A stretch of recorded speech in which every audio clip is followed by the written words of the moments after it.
Okay, let's look at how to tie an eye splice in 3-lay rope. Okay, let's look at doing an eye splice in some 3-lay rope. Steaming cup of coffee, not required. Okay, so first off, I'm going to use my monkey's fist.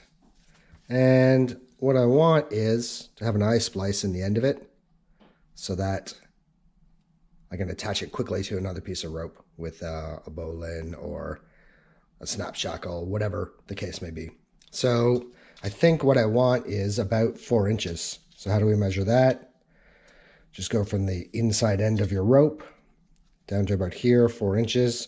And I want to make sure I have enough rope left to do a number of tucks. In natural rope, we need a minimum of 3 tucks, and depending on how we finish it, a little bit more space. And in synthetic rope, which this is, synthetic hemp, we want a minimum of 5 tucks, mainly because synthetic ropes can be a bit more slippery, although this synthetic hemp is closer to a natural rope than a synthetic rope. So I know just by counting overlays, 1, 2, 3, 4, 5, and a little bit more, this is going to be fine. So I'm going to cut the rope off here, and I'll remember where my middle is. I'll mark that again in a second. So let's cut the rope. Sharp knife definitely helps. This knife could do with a quick touch-up. However, we're getting through it all right.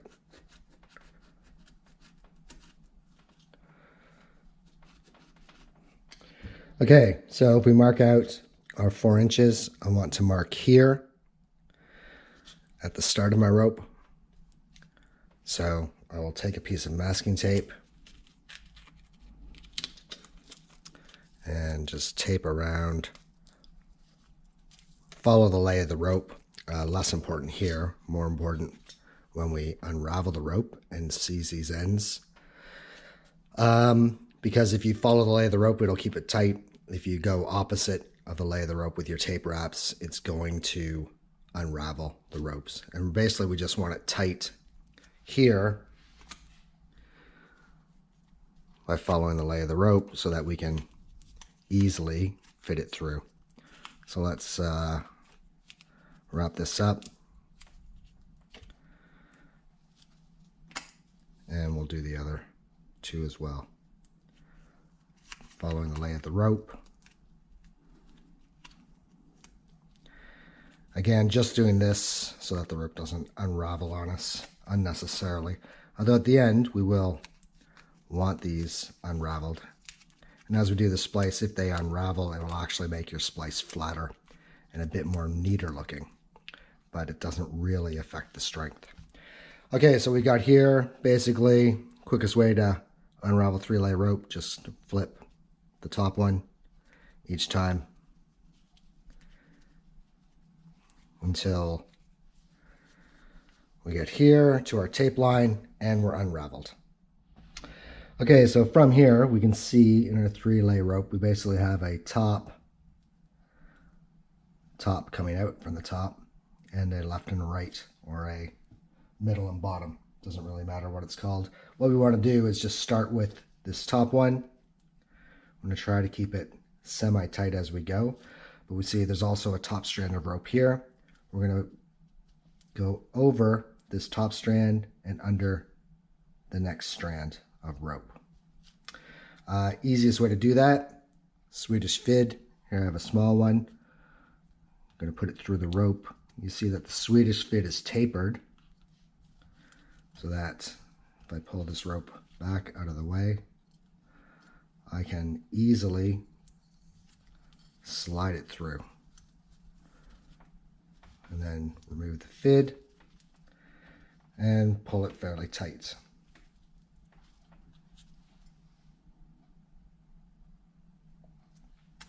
Okay, then basically I'm going to turn, find the next bit of rope that was coming out, which would be this one. This one wants to come over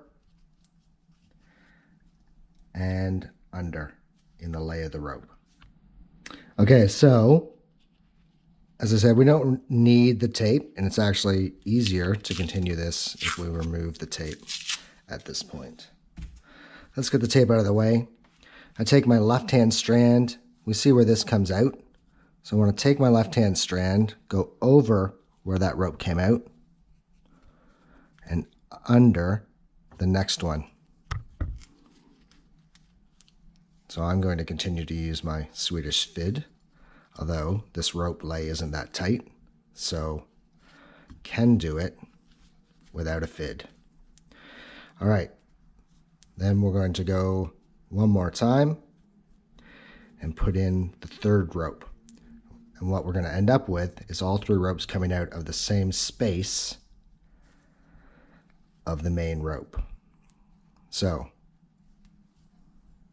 we're going to want to go over this one and under the next one on our lay of rope. So with our rope lay coming in, we're going to go over here, under there. Let's open up a spot with the Swedish fid, slide our line through, pull out, and we'll maintain the twists, pull this tight, and what we should see is basically an imaginary line running through our rope.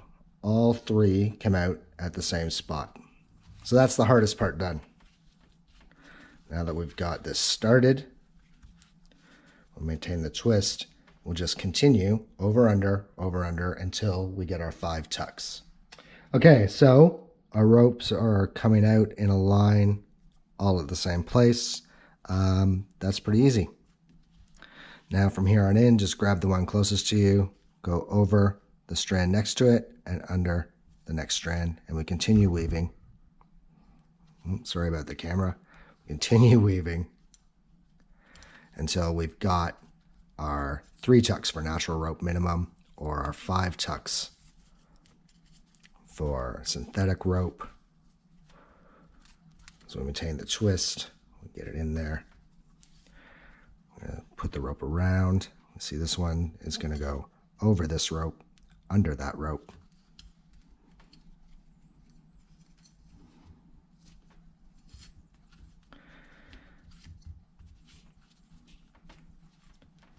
And then the third one, we can see over this rope and under this rope here.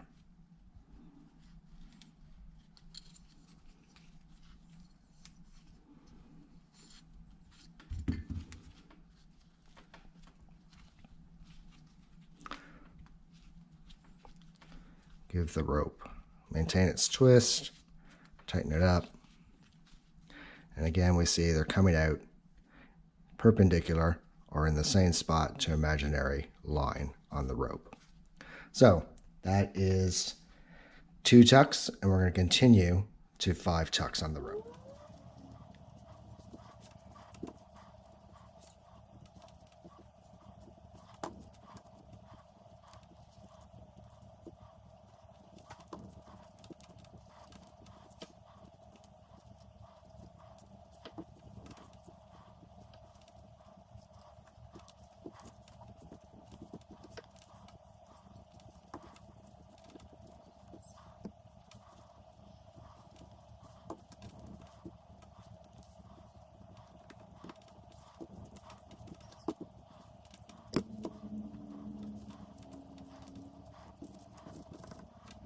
Okay, so we finished our 5 tucks. And if you lose track, you can count them, just how many cross over the wrong direction to the rope. 1, 2, 3, 4, and 5, which is hidden. 1, 2, 3, 4, 5. So there's where we are. There's a number of ways we can finish it. Natural rope, and even synthetic rope. Synthetic rope you can hot knife, but that leaves like sharp, hard spots on here. Natural rope, just cut it off, fuzz up the ends. Or you could take off the tape, do some whipping on the bottom of your rope. What I'm going to do is I'm going to do a tapered tuck. So I'm going to do 2 ropes tucking, leave this one free, and then 1 rope tuck for the last one, if I can. given I have a short amount of rope left. And then I'm just going to cut and frizz the ends. So the frizzy ends will not scuff up your bright work on your boat or whatever else, fiberglass, whatever you're worried about getting scratched up. So basically from here, I'm gonna pass this one through. I'm gonna ignore the shortest strand.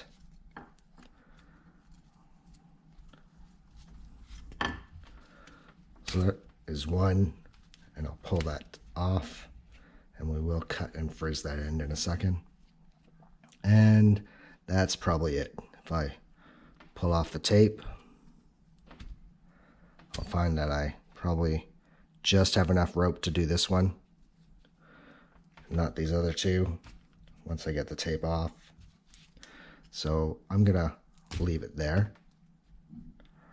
Let's remove the tape to see how much rope we have left.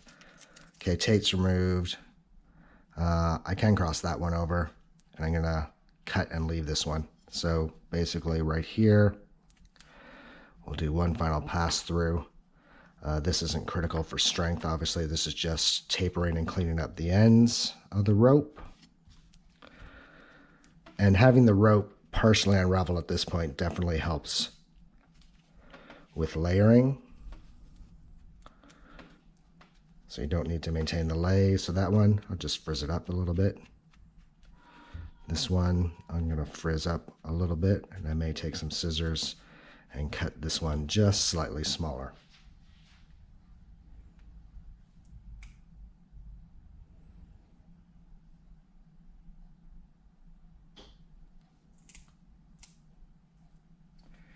Okay, so handy little scissors. I'm just gonna cut a bit of this rope off here.